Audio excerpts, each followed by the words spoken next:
Oke, kita mulai. Assalamualaikum warahmatullahi wabarakatuh. Selamat siang, rekan-rekan mahasiswa, mahasiswi semua ya, mahasiswi UBSI semester akhir yang sedang menempuh tugas akhir, pengerjaan tugas akhir. Memang sudah ramai teman-teman diberitakan bahwa bikin tugas akhir itu kayaknya susah gitu, sulit banget karena kebentur sama ABCD. Nah, ABCD-nya ya ini yang mau saya kasih tahu sebenarnya teman-teman semua. Sejatinya dalam membuat tugas akhir itu yang diperlukan cuma dua lah kalau saya bilang. Satu niat, dua pedoman. Udah itu aja. Dosen pembimbing sebenarnya bukan menjadi patokan utama karena dosen pembimbing hanya mengarahkan teman-teman semua agar sesuai dengan pedoman. Kan gitu. Jadi kalau udah mulai keluar dari pedoman, nah dosen pembimbing mulai tuh, kamu salah nih, nggak boleh seperti ini, karena kan di pedoman seperti ini. Jadi lebih kepada verifikasi ke pedoman dan juga sharing tentang pengalaman. Itu perannya dosen pembimbing. Nah, kalau dari kalian berarti tinggal fokus ke tadi dua hal tadi, niat sama pedoman. Kalau niatnya aja nggak punya, gimana mau punya pedoman? Pedoman tinggal download. Tapi kan bacanya butuh niat ya. Nah, sebenarnya teman-teman saat itulah kita mulai diuji kesabarannya, mentalnya, supaya benar-benar bisa selesai tugas akhirnya. Dan pada kesempatan kali ini saya akan sharing tentang bab 1 sambil diskusi. Tidak akan lama karena Zoom-nya juga Zoom yang gratis ini. Jadi hanya 40 menitan kalau nggak salah. Saya coba share screen dulu ya.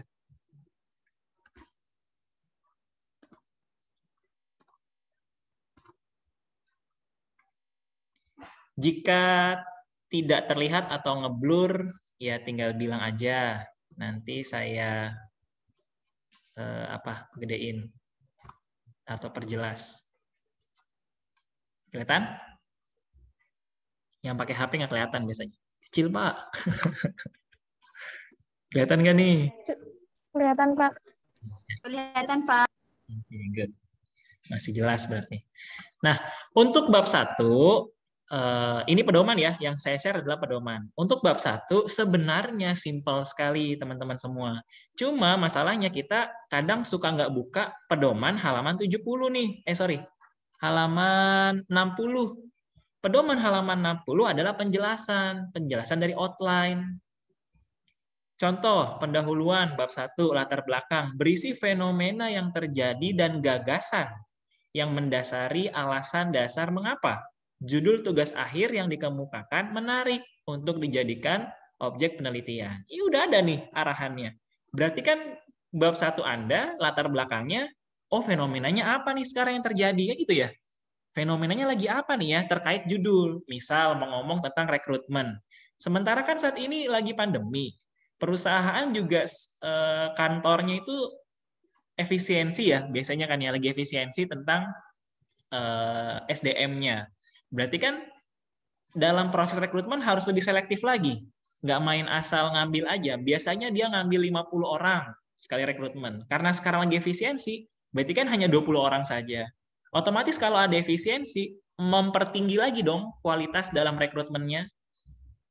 Standar kualifikasinya itu dipertinggi lagi. Sehingga yang masuk ya 20 orang itu aja, nggak jadi 50 orang. Itu kan sebuah fenomena yang terjadi di lapangan. Dengan adanya pandemi ya.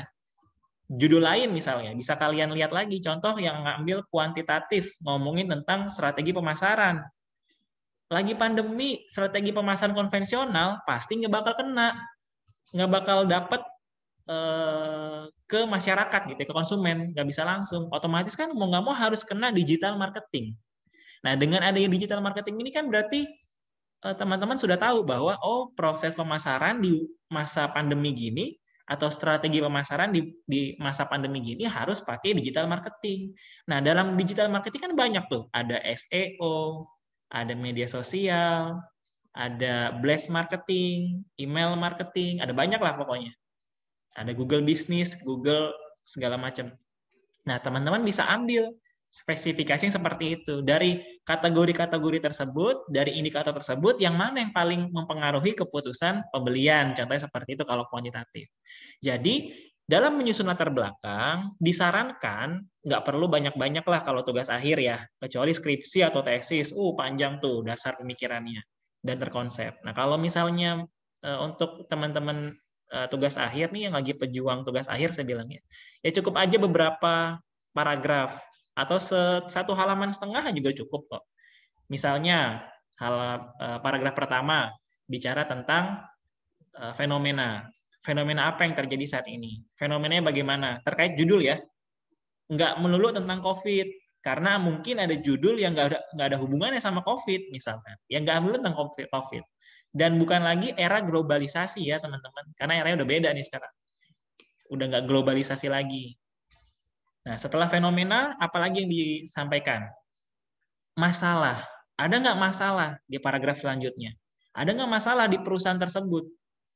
Atau mungkin kalian tidak mau menyelesaikan masalah, kalian mau menampilkan, mau menunjukkan bahwa di PT ini ada sesuatu yang baru loh. Karena kan kalau bikin TA itu bukan hanya sekedar menyelesaikan masalah ya, tapi juga bisa menyampaikan atau menginformasikan kepada masyarakat bahwa di perusahaan ini ada inovasi yang baru. Contoh misalkan surat nih, suratnya udah nggak menggunakan konvensional lagi, tapi sudah menggunakan electronic filing system misalkan. Apa nama aplikasinya? Itu kan istilah kata menggambarkan atau memberikan gambaran kepada masyarakat bahwa ini loh inovasi yang diberikan oleh perusahaan.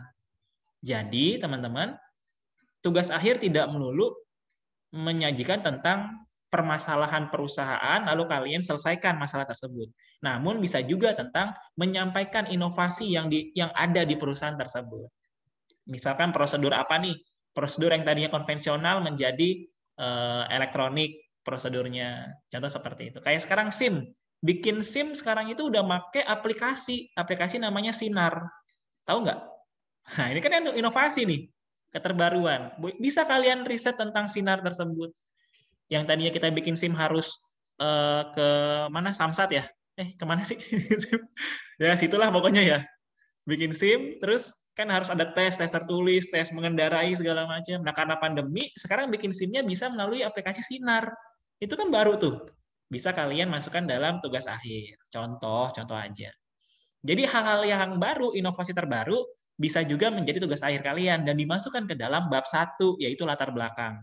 Setelah fenomena yang terjadi, paragraf pertama, paragraf kedua bisa masalah di perusahaan tersebut, kalau ada masalah. Atau inovasi yang sedang diciptakan oleh perusahaan tersebut. Apa inovasinya? Di bab 3 di paragraf 3 bisa ngomongin tentang urgensi. Urgensi dari penelitian kalian. Penting nggak sih penelitiannya? Kalau misalkan penelitiannya penting, ya sampaikan bahwa penelitian itu memang penting. Tapi kalau nggak penting-penting banget, ya buat apa diteliti? Kan gitu bahasanya ya.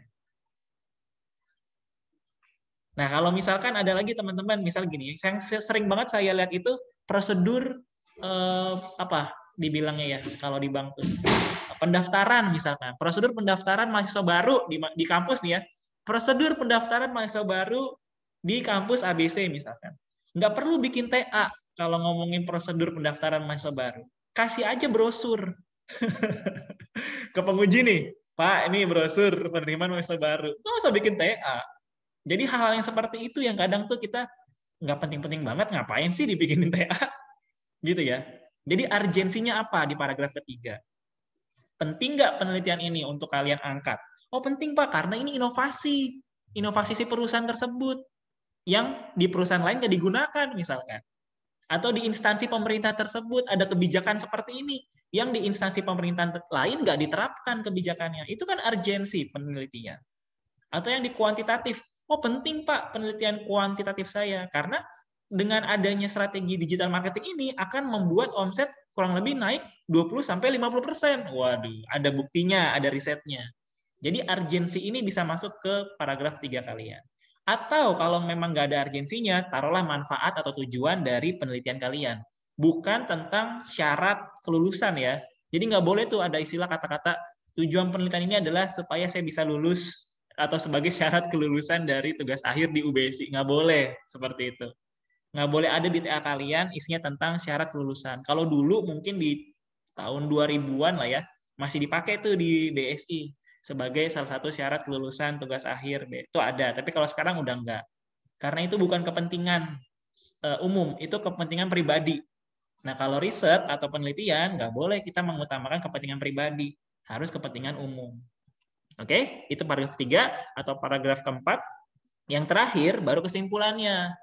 Dari fenomena tersebut, atau dari masalah tersebut, atau dari inovasi yang disampaikan, atau yang dicetuskan di perusahaan tersebut, maka penulis tertarik untuk membuat tugas akhir yang berjudul bla bla bla bla bla bla bla bla bla titik. Udah gitu aja. Semudah itu bikin latar belakang. Cuma yang kita belum kepikiran gitu kan ya. Belum kepikiran. Oh, berarti memang dari hal yang umum. Kan kalau orang dulu bilangnya orang dulu. Kalau dosen-dosen tuh bilangnya dari yang segitiga terbalik ya gitu. Bikin latar belakang tuh segitiga terbalik dari hal yang besar mengerucut ke hal yang kecil. Gitu bilangnya. Ya ini sama konsepnya. Fenomenanya apa yang besar masuk ke apa tadi, inovasi atau masalahnya yang terjadi di sana, masuk ke tujuan, manfaat atau urgensi, masuk ke kesimpulan kalian. Maka penulis mengambil judul ini.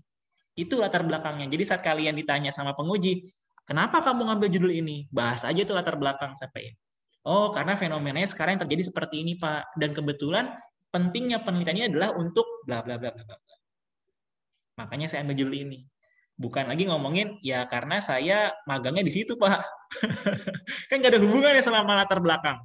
Jadi peneliti yang baik adalah peneliti yang saat ditanya, kenapa kamu ngambil judul ini, kalian kupas latar belakangnya. Itulah yang menyelamatkan kalian dari pertanyaan, kenapa ngambil judul ini. Adanya di latar belakang jawabannya. Paham ya? Latar belakang clear nih. Clear, mudah, nggak usah dibikin susah. Pakai bahasa sendiri aja. Lalu yang 1.2, perumusan masalah. Ini kita ngomongin kualitatif sama kuantitatif ya, sekalian aja digabung. Nah, perumusan masalah. Perumusan masalah ini berisi uraian pertanyaan. Ingat, berupa pertanyaan mengenai masalah yang akan diteliti. Digunakan kerangka pertanyaan yang disusun secara terstruktur dalam bentuk poin-poin. Berarti kan sudah jelas-jelas ini adalah sebuah pertanyaan. Tanda tanya. Berarti depan kalimat awalnya adalah bagaimana, apa saja, apakah, gitu ya. Kalau yang kuantitatif, nomor 1, apakah terdapat pengaruh antara variabel X-nya apa? Sebutkan. Bukan antara variabel X terhadap variabel Y, bukan. Tapi apa variabel X-nya? Sebutkan. Apakah terdapat pengaruh antara strategi pemasaran terhadap keputusan pembelian pada PT ABC? Nomor 2, seberapa besar pengaruhnya antara strategi pemasaran terhadap keputusan pembelian PT ABC? Yang ketiga, seperti apa persamaan regresinya antara strategi pemasaran terhadap yang kedua tadi, keputusan pembelian pada PT ABC? Jadi kalau yang kuantitatif ngomonginnya tentang pengaruh aja udah. Karena di kuantitatif, intinya bab 3 kalian itu ngomongin tentang validitas, reliabilitas, korelasi, determinasi, dan regresi. Terjawab sudah rumusan masalahnya. Nomor 1 rumusan masalahnya, apakah terdapat pengaruh? Terjawab di korelasi. Korelasi adalah pengaruhnya. Ada nggak pengaruhnya nih antara X dan Y? Lalu yang rumusan masalah kedua, seberapa besar pengaruhnya? Terjawab di determinasi. Determinasi adalah untuk melihat seberapa besar pengaruhnya X terhadap Y ini. Yang ketiga, bagaimana atau seperti apa persamaan regresinya? Terjawab di persamaan regresi. 5 tadi, validitas, reliabilitas, korelasi, determinasi, regresi. Terjawab sudah. Kalau yang kualitatif gimana? Kualitatif kalau ngomongin tentang prosedur, ya berarti nomor 1, bagaimana prosedur di sana? Kan gitu. Nomor 2-nya, apa saja dokumen yang terlibat? Yang ketiganya, apa saja kendala dan solusinya? Udah gitu aja. Nggak usah ribet-ribet. Kan kalau di BSI ada juga ini ya, outline tentang pandemi ya, kualitatif pandemi. Nah, di sini ada nggak yang bahas tentang kualitatif pandemi? Ada nggak? Alda? Enggak. Fani? Pandemi? Enggak. Enggak. Siapa nih? Anissa? Enggak, Pak, yang biasa. Yang biasa. Ya, udah aman berarti ya. Ini anak-anak saya nih. Laya? Pandemi bukan? Bukan Bukan. Pak. Feby? Pandemi bukan? Kok gitu nanya nih ya? Bukan, Pak. Bukan. Berarti nggak usah saya bahas yang pandemi ya. Karena memang hanya konteksnya adalah kualitatif dan juga kuantitatif. Seperti itu ya. Kalau membuat rumusan masalah, pertanyaan saja. Namun biasakan bikin prolog. 1.2 perumusan masalah. Prolognya, berdasarkan latar belakang di atas, maka penulis menyampaikan rumusan masalah sebagai berikut. 2. 1. Kan gitu. Tadi bagaimana, seperti apa. Itu aja cukup. Oke, gampang? Mudah ya? Pasti jadi langsungnya di sini. Yang ketiga, tujuan dan manfaat. Nah, tujuan manfaat ini ada 2. 1.3.1 yaitu tujuan penelitian, dan 1.32 yaitu manfaat penelitian. Tujuan penelitian berarti tujuannya ini jawaban dari rumusan masalah. Misal nomor 1 rumusan masalahnya bagaimana pelaksanaan prosedur penerimaan karyawan di PT ABC. Ya berarti tujuannya nomor 1 untuk mengetahui pelaksanaan penerimaan karyawan di PT ABC. Jawabannya gitu loh. Apa tujuan kamu? Rumusan masalahnya kan yang pertama bagaimana mengetahui prosedur penerimaan karyawan. Ya berarti tujuan nomor 1 untuk mengetahui pelaksanaan prosedur penerimaan karyawan. Begitu pula nomor 2 tujuannya, nomor 3 tujuannya. Gampang ya? Gampang banget. Tinggal tambahin depannya untuk mengetahui. Begitu pula yang kuantitatif. Nomor 1-nya untuk mengetahui apakah terdapat pengaruh, kan gitu. Nomor 2-nya untuk mengetahui seberapa besar pengaruhnya. Yang ketiganya untuk mengetahui persamaan regresi seperti apa. Gampang banget kan? Gampang. Kemudian yang 1.3.2, manfaat penelitian. Kalau manfaat ini untuk 1, penulis. Manfaat bagi penulis. Apa manfaatnya jelaskan? Bukan untuk syarat kelulusan, tapi lebih kepada ilmu pengetahuan, menambah wawasan tentang yang judul kalian ya. Seperti itu. Yang kedua, bagi perusahaan. Apa manfaatnya tugas akhir kamu bagi perusahaan? Dan yang ketiga, manfaat bagi pembaca. Apa manfaat TA kamu ini bagi pembaca? Jelas ya? Jadi 3 itu aja tuh. Bagi penulis, bagi perusahaan atau tempat penelitian, dan bagi pembaca. Clear, langsung jadi. Nah, 1.4, metode penelitian. Di metode penelitian ini ada 2 lagi sub-subbabnya. 1.4.1, metode pengumpulan data. Metode pengumpulan data ini 1, observasi.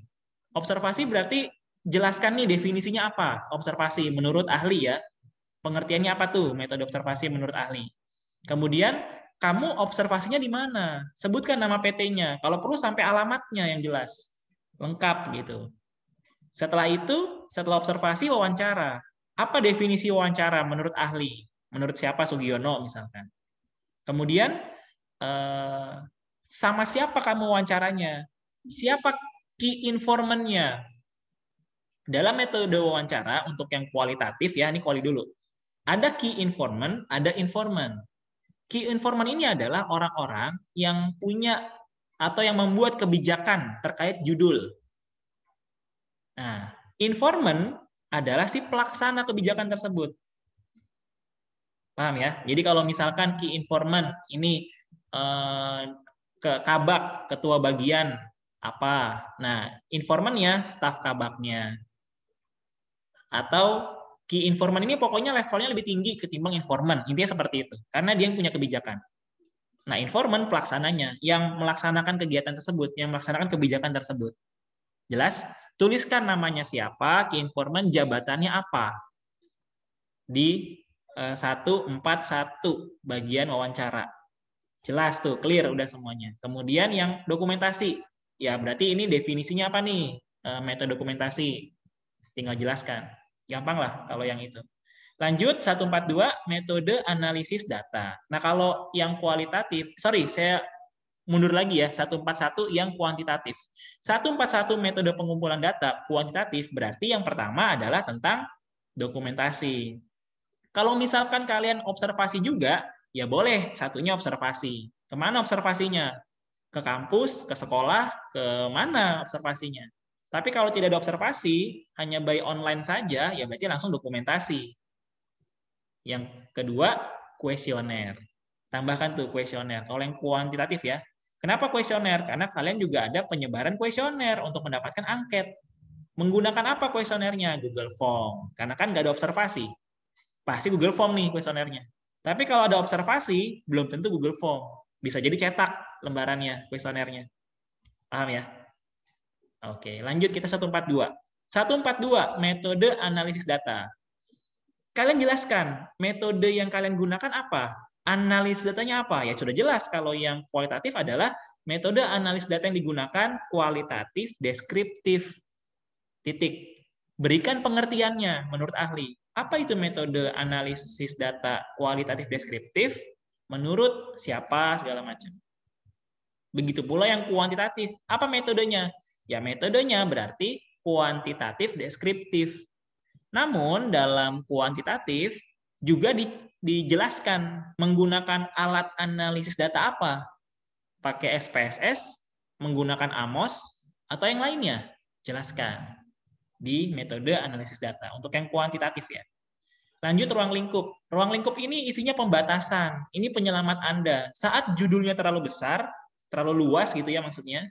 Nah, ruang lingkup adalah penyelamat Anda. Jadi saat nanti sidang, pengujinya nanya ke yang lain-lain, nah kamu bisa cut off. Bisa dibatasin ke dosennya bahwa atau pengujinya, mohon maaf Ibu, untuk ruang lingkup pembatasan masalah yang saya terapkan hanya sebatas ini.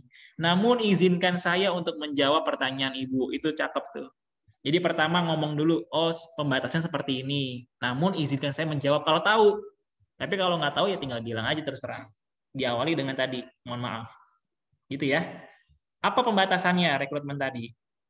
Biasanya ini pembatasannya ada di rumusan masalah. Itu pembatasannya, rumusan masalahnya. Kemudian tambahkan periode waktunya dari bulan apa sampai bulan apa. 3 bulan minimal. Bulan Mei sampai Juli misalkan, 2021. Sertakan tahunnya ya. Kalau yang kuantitatif berarti jelaskan juga ruang lingkupnya ini apa ya, respondennya siapa gitu, menggunakan skala apa, skala Likert kah atau skala yang lain, lalu apa namanya, penelitiannya ini yang dicari apa, nah yang dicari ya validitas kan, validitas, reliabilitas, apalagi tuh, korelasi, determinasi, regresi, cantumkan di situ di ruang lingkupnya. Jadi kalian tuh hanya sebatas itu aja yang dibicarakan di bab 3-nya, nggak ngomongin tentang Kolmogorov-Smirnov, nggak ngomongin tentang apalagi yang lain cakupannya, atau tabel T, atau tentang tabel F, nggak ngomongin gitu kan. Jadi dijelaskan skupnya. Oke, jelas ya? Lanjut nih. Sistematika penulisan, ini standar lah, biasa. Ini sistematika penulisan bisa kalian lihat di TA sebelumnya. Boleh, nggak apa-apa. Tapi isinya sesuaikan dengan judul kalian. Karena sistematika penulisan itu penjelasan singkat tentang isi dari tiap-tiap bab yang ada di tugas akhir kalian. Bab 1, ngomongin apa tuh? Latar belakang, tujuan, perumusan masalah, metode, segala macam. Bab 2, apa? Ngomongin apa? Rekrutmen, macam-macam rekrutmen, dokumen rekrutmen, contohnya. Bab 3, ngomongin apa bab 3? Jelasin. Bab 4, apa ya? Kesimpulan dan saran gitu. Kesimpulan dan saran. Selesai bab 1 kalian. Simsalabim, abrakadabra jadi. Sebatas itu saja, nak. Nah, itulah yang bisa saya sampaikan nih. Saya stop share dulu ya. Terkait bab 1. Oke. Jika teman-teman kesulitan misalkan dalam bikin ini Adam siapa nih? Halo Adam. Ini Adam yang Mbak Inul bukan? Yang kumisan. Atau Adam Levin? Bukan, Pak. Adam Levin Bukan, ini. Pak, bukan. Oh, bukan. Ini Adam siapa ya, Mas? Temennya ini saya ya? Dari dospem sebelah, Pak. Dari mana? Mau apa sih? Mau lihat dospemnya Bu Nur Laila. Oh, boleh. Mau ngelihat Iya, saya? Pak. Iya, mau ikut sosialisasi aja, Pak. Oh, boleh. Silakan. Salam buat Ibu Nur Laila ya. Berarti ini mahasiswa Iya, Margonda Pak. dong? Enggak, Salemba Oh, dua-dua. Salemba. Oke, baik. Tadi menyimak dari subbab yang mana, Mas Adam? Tadi sampai di 1.3, Pak. Oh gitu ya. 1.1-nya nanti nonton di YouTube ya. Karena ini saya siarkan di Iya. YouTube nanti YouTube saya. Mas Adam, tolong dong Oh, iya. mukanya ditunjukkan. Gelap saya, Pak. Nggak apa-apa. Memang syaratnya itu harus menunjukkan wajahnya. Kalau mau ikut sosialisasi. Nah, kan ganteng tuh. Nah, jadi video ini akan saya share di YouTube. Jadi kalian bisa cek lagi tadi saya ngomong apa tuh, bab 1 ngomongin apa saja, bisa dilihat lagi. Gitu. Nah, sekarang yang mau, wah sudah habis. Berarti tidak ada tanya jawab ya? Boleh deh tanya jawab, yang mau nanya silakan yuk. 10 menit nih lumayan. Langsung dimatikan mikrofonnya Izin, nanya. Pak. Oke, Feby. Izin. Feby dulu ya. Ayo, Feb. Mbak Alda sebentar ya. Ya, ya. Ayo, Feby gimana? Mau izin Pak untuk ini maaf melenceng dari pembahasan terkait bab 1. Saya mau menanyakan untuk penggunaan aplikasi Mendeley ya. Mendeley itu gimana sih Pak? Kan karena kemarin kan saya kan sudah ke Bapak. Di situ kan disuruh input Institusi. Iya, benar. Universitas Bina Sarana Informatika tidak terdaftar, Pak. Bagaimana ya, Pak? Ya bebas aja yang lain. Bebas aja lah. Asal aja. Hah? Asal aja. Asal Karena aja? iya, nggak masalah itu. Oh, siap, Pak. Terima kasih Pak infonya, Pak. Ya. Bab 1, Feby, bab 1-nya gimana? Udah kelar belum? Langsung main delay aja. Ya, on proses, Pak. Oh ya, oke, on proses. Tapi dikerjain ya, Feb. Ya, Pak. Oke, yuk Alda, silakan.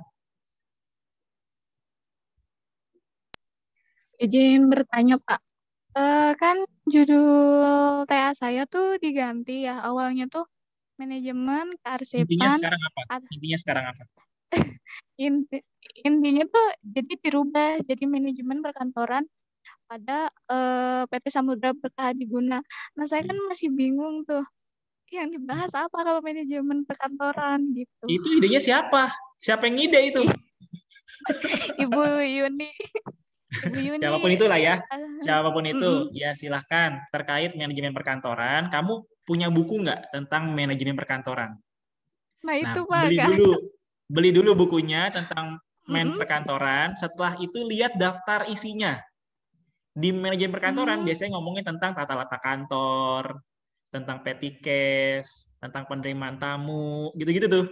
Nah, kamu mau bahas yang mana? Nanti di ruang lingkup baru dispesifikasikan. Dalam pembahasan ini saya membahas tentang misalkan layout kantor, misalkan, atau tentang apa ya biasanya ya, penerimaan tamu, misalkan, contoh seperti itu. Jadi beli dulu bukunya, lihat daftar isinya, masukin ke ruang lingkup. Itu sederhana.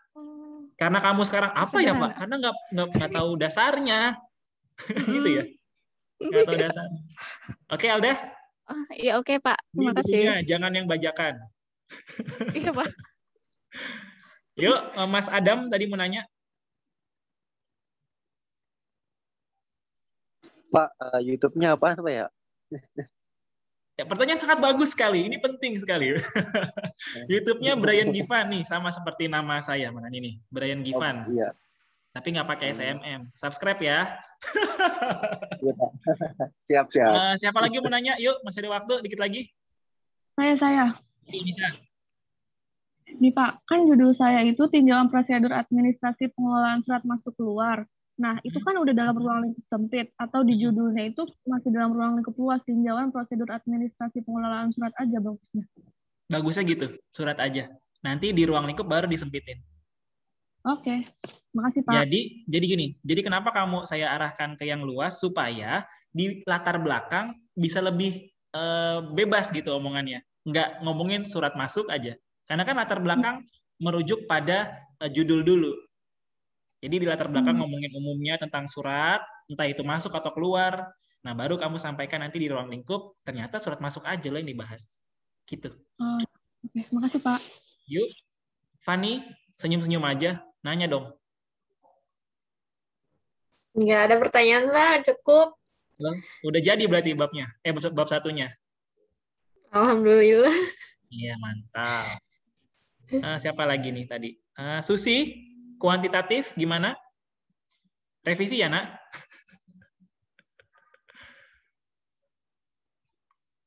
Nyalain dulu mikrofonnya. Saya nggak bisa mendengar suara hati kamu, Nak. Gimana? Ayo ngomong. Ini Bismillah. Ya, revisi. Terus? Di yang metode analisis data. Hmm? Kan saya mau ngasih ini pengertiannya apa ya? Pengertian menurut ahli. Tapi saya dapatnya di buku itu kayak ini pisah-pisah. Kayak pengertian kuantitatif sendiri, deskriptif juga sendiri. Apa saya nyari yang langsung kuantitatif deskriptif gitu? Ya, saran saya cari yang langsung kuantitatif deskriptif.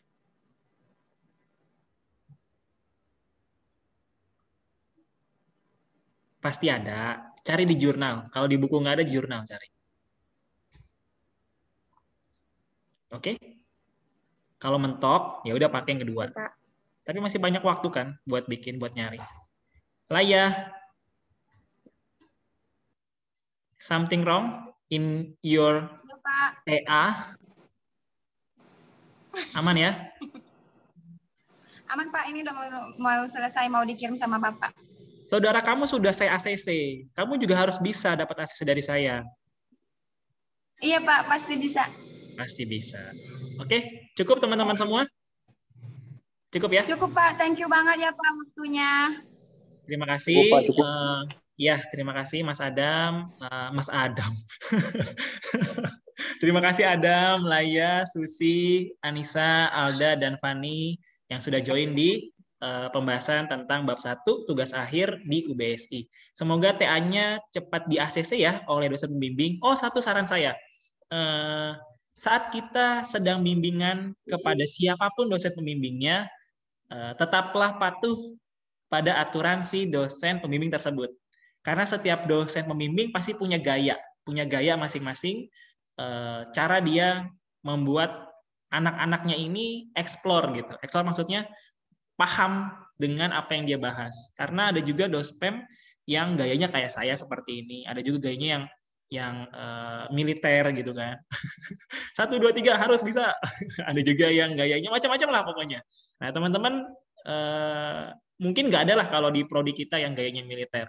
Yang penting teman-teman harus tetap sabar dan ikutin seperti apa. Karena semua dosen pembimbing itu baik dan mau tugas akhir kalian selesai. Cuman itu. Gitu ya teman-teman ya. Sampaikan salam saya, salam hormat saya kepada dosen pembimbing kalian yang saat ini sedang membimbing kalian. Semoga bisa dilancarkan tugas akhirnya dan kalian tetap semangat dalam mengikuti bimbingan dari beliau. Seperti itu. Terima kasih telah bergabung. Akhir kata dari saya, wassalamualaikum warahmatullahi wabarakatuh. Waalaikumsalam warahmatullahi wabarakatuh. Saya keluarkan semuanya ya. Terima kasih.